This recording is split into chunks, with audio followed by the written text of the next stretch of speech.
Hi, Pastor Nathan Decker with your hashtag Better Together devotion for today. And one of the things I mentioned this week was that Jesus meets us at the boundaries. That the very act of Jesus coming down from heaven to be with us is an act of meeting us at the boundaries. God in the flesh, after all, where the divine and the human interact and meet together. But Jesus also within the stories of the gospel does the exact same things. My favorites are within the gospel of Mark, where Jesus constantly is crossing over bodies of water from a Jewish town to a Gentile town, and there's parodies between those two, or where two people will come up to Jesus simultaneously, one being a centurion and the other being a rabbi, and the centurion has more faith than the rabbi does. You hear what I'm saying here is that Jesus goes and crosses boundaries and crosses into territory with each other so that God can be brought forth and shared. In the Gospel of Luke, Jesus does this as well in his interactions with women all the time. In the Gospel of John, he has that whole instance of the woman at the well where he's speaking to her. She's not supposed to be there, and he's not supposed to speak to her, and yet they do it because they're there together. Jesus sought to break down those walls, if you will, that divide us. And I say walls intentionally here because of the image of the temple. In the understanding of the biblical temple, the Temple of Solomon, there were walls that literally divided out people as you got closer and closer and closer to the Holy of Holies.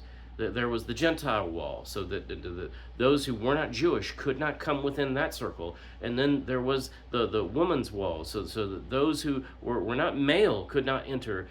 And then there was another wall, the priestly wall, and the wall that kept those who were not priests from entering.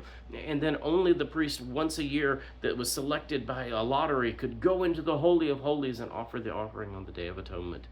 Go read Isaiah chapter 6, or think about in the Gospels the story of Jesus' cousin's birth, and all of that.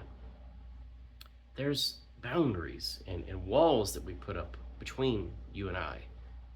And one of the things that our faith teaches us is that we can acknowledge our differences.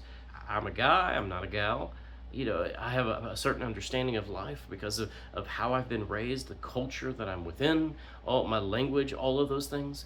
But none of that has to prohibit or keep me from being able to show Christ's love and to encounter in intercultural, multicultural relationships and have conversations with each other.